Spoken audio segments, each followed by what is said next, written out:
Hoy Queenie, may laruan ako dito oh. Plastic balloon. Gusto mo? Talaga, Marian? May laruan kang plastic balloon? Akin na yung isa.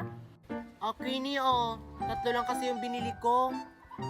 Ang liit naman nito, Marian. Paano tayo makakagawa ng balloon? Ganto lang yun. Gagawa ko.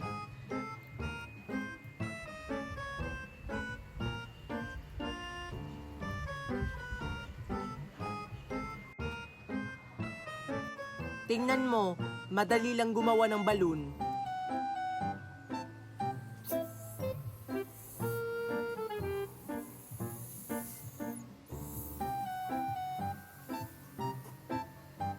Ay, madali lang pala.